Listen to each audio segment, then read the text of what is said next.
Are you ready for the rough?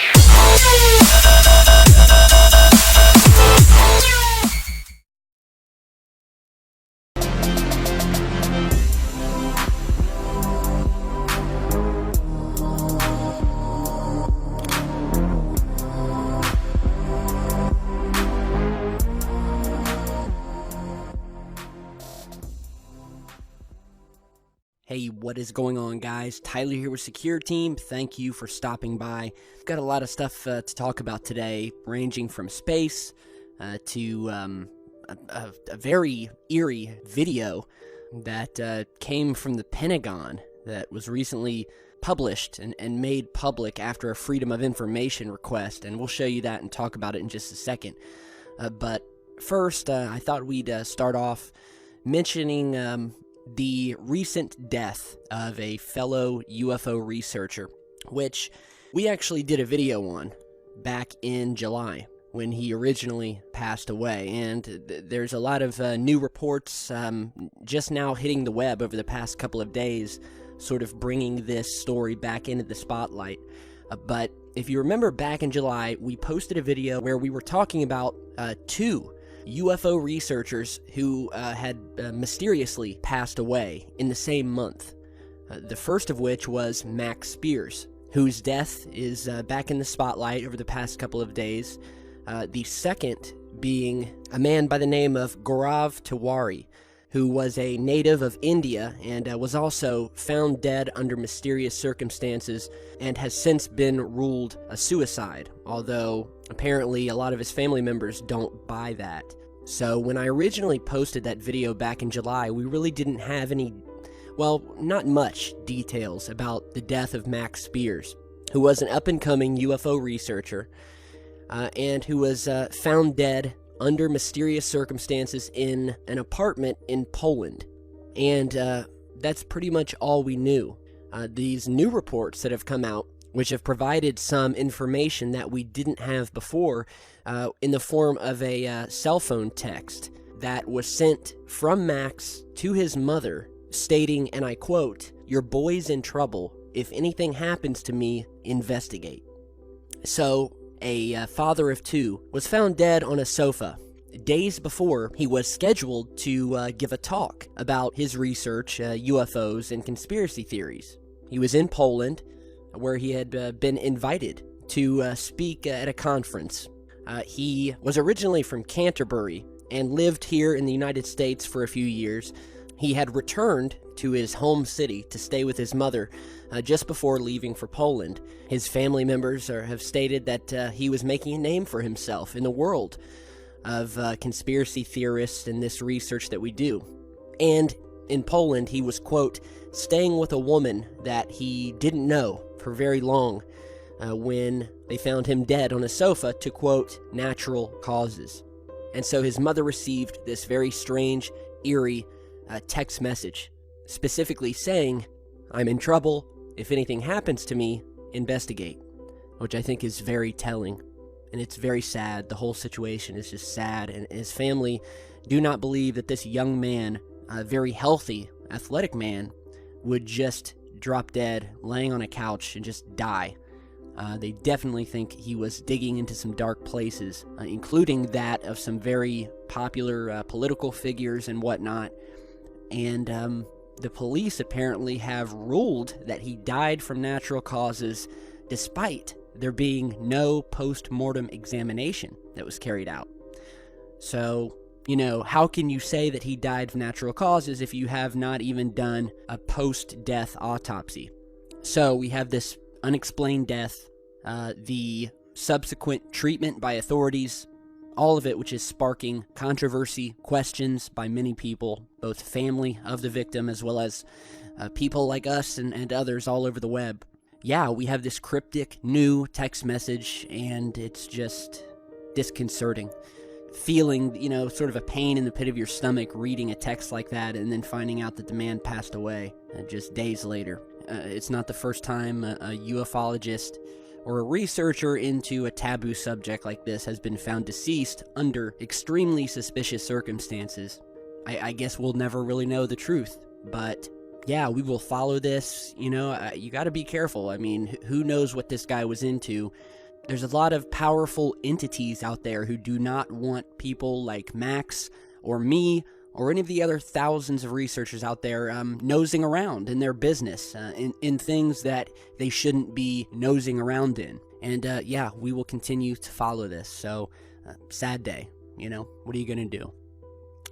Now, we have a very interesting piece of UFO footage that was just sent over by a viewer, capturing a UFO that seems to be hovering outside of the International Space Station, which looks to do some very fast maneuvers, moving one direction, turning, and then jetting off into space. So I'll let you watch the clip, and then we'll break it down in just a second. So check this out.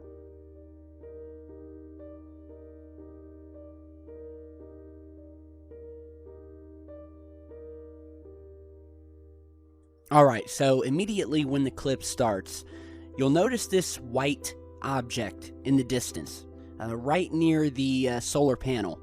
You can see it. It almost has sort of a saucer-like shape to it. We will go ahead and zoom in here, and I want you to notice how immediately the cameraman goes to pan the camera away. And as he does that, we see the UFO jet to the right, then jet to the left, and then you see it pass back behind the Soyuz and then fly off in the distance. So we are looping this over, and look at this. Look at this thing fly off. It flies backwards, is what you're seeing. It flies backwards, turns, it makes a complete 180, goes back the other way, curves around, and we see it coming back into view from behind the Soyuz, jetting out into space, getting smaller and smaller. This is an amazing piece of footage. I mean, you guys just watch it. And this is from the live stream, the International Space Station live stream. Here's a still image of this object, which we see sort of sitting there. We will go ahead and zoom in here, up close to the object. We're going to go frame by frame here, just to show you that this object is in the distance, and it does go behind the spacecraft, turns, and then jets off. So let's go frame by frame. And you can see it turning even. You can actually see definition to this object. I see it looks like it has an arm protruding from it. It definitely has a shape, and you can definitely see it turning. Here we see it momentarily goes behind the spacecraft, stops, goes back the opposite way,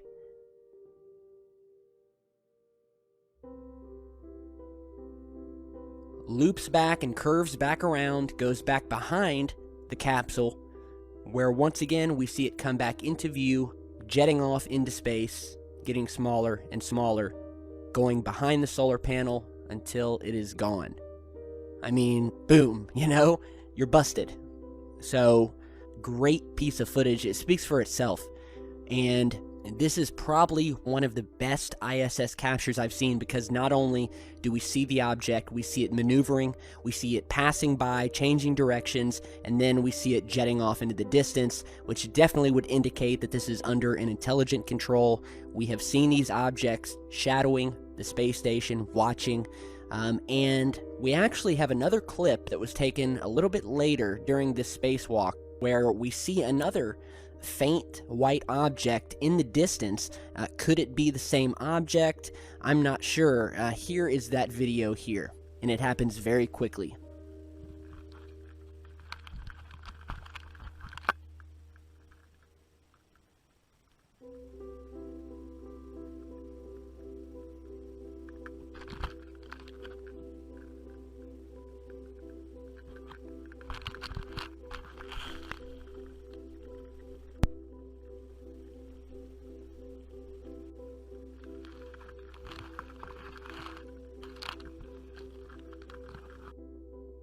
Okay, so this happens very briefly, and before the camera is completely cut away and positioned so we can no longer see this object in the background, but it's definitely there, as you can see. And at one point, you can even see a reflection in the mirror on the astronaut's arm here, which I'm not sure if that is a reflection of the object that's behind him. It looks strange due to the direction that the mirror is facing. I would think that whatever's being reflected in it would be being reflected from the right of the astronaut, whereas this other white object that we're looking at is behind the astronaut. And, could this be the moon? I'm not so sure, because it looks awfully small. I mean, it does not look like the moon. It's just, it's one of those things where we'll just kind of let you guys decide. But one thing we do know is that we have this object jetting off, so big thanks to Kosa Gary for sending this in. You got an eagle eye, man. I really appreciate it. Let me know what you guys think. Some pretty damning footage. Now, onto this very mysterious dystopian Pentagon video that's just been released. And this was actually first reported by theintercept.com, entitled "Pentagon Video Warns of Unavoidable Dystopian Future for World's Biggest Cities." And the video was obtained by The Intercept after a Freedom of Information request, where it shows a world, a dystopian world filled with these urban hellscapes, they're calling them, where you have these brutal, anarchy-filled super cities that are filled with gangs and youth gone wild, criminal syndicates, and it's a scenario that is all outlined in the title of the video, which is called, quote, "Megacities, Urban Future, the Emerging Complexity." And it's a 5-minute video that was used at the Pentagon's Joint Special Operations University. Now, I will put the link to the article down here in the video description. You can head over and watch the video. But apparently the video was used as a quote, "Advanced Special Operations Combating Terrorism course," which is used to prepare special operations forces to, quote, "shape the future strategic environment by providing specialized joint professional military education." And it just talks about how the Army is completely unprepared for the future of our planet, where these megacities, presumably New York City, cities in Brazil, which are already being plagued with crime and are being completely controlled by these syndicates, and how this is likely going to be the future that we are going to live in. And it's like we're all going to be fending for ourselves, according to the video and the narrator of the video. So it's just a very, again, disconcerting video. And according to the U.S. military, this is, quote, "the world of our future." Going on to say, "It is one that we are not prepared to effectively operate within, and it is unavoidable. The threat is clear. Our direction remains to be defined. The future is urban." So, basically, yeah, the gist of it is that, according to the military, these urban areas with a population of 10 million or more are going to be eventually turned into these megacity slums, ruled by crime lords and gangs, and the Army is just completely unequipped to deal with it. So, again, it's all very strange. The video is strange, and, this is what they're showing their recruits and their special operators, as they're called, and, yeah, it's just all very unsettling, I guess is the word. So check out that article from The Intercept, watch the video, and yeah, let me know what you guys think. I'd really like to know. Strange stuff. Now, before we end today's video, we have some new space news, the first of which, on a lighter note, is the Mars landing of the European spacecraft known as the Schiaparelli module, which initiated its descent yesterday on the 16th, where it detached from its mothership, I guess you could call it, the Trace Gas Orbiter, at about 10:42 a.m. EDT, and these were a part of the ESA and Russian ExoMars mission. And this is the first phase of the ExoMars project that is aimed at searching for signs of life that existed on Mars in the past. That's what this probe is going to be checking on. And now, this is not a rover. However, a second mission, which will come about in 2020, is when they are going to land the ExoMars rover that will move about on the Martian surface, much like our rovers here, compliments of NASA. So, the search continues I'm glad that we have other space agencies getting into the fight here.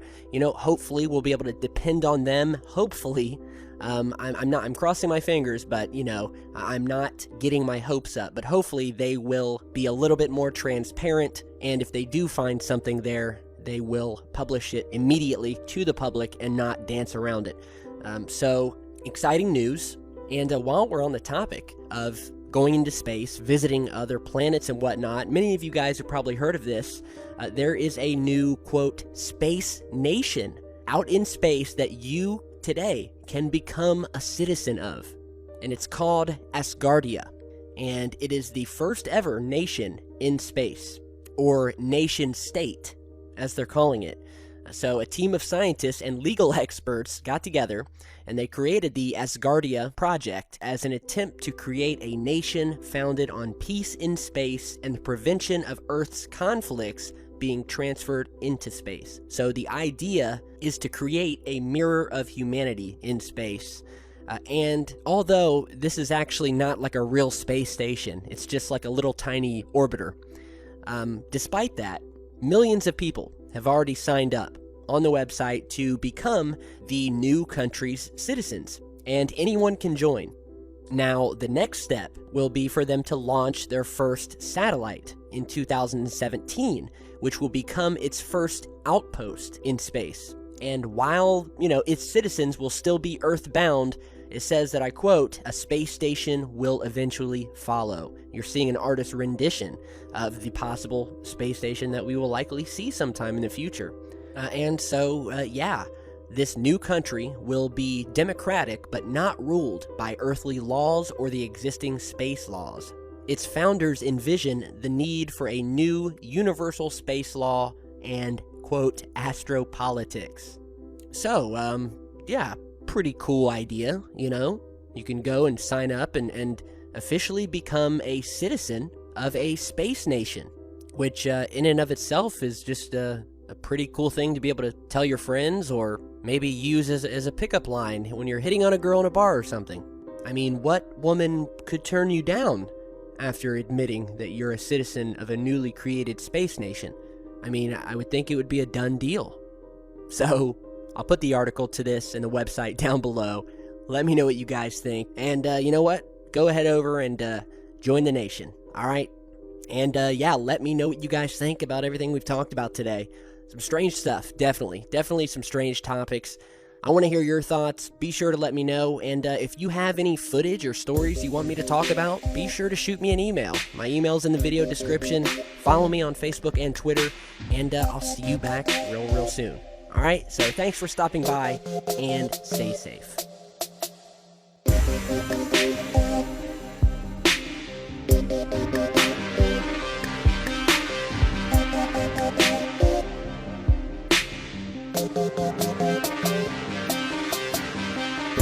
Thank you.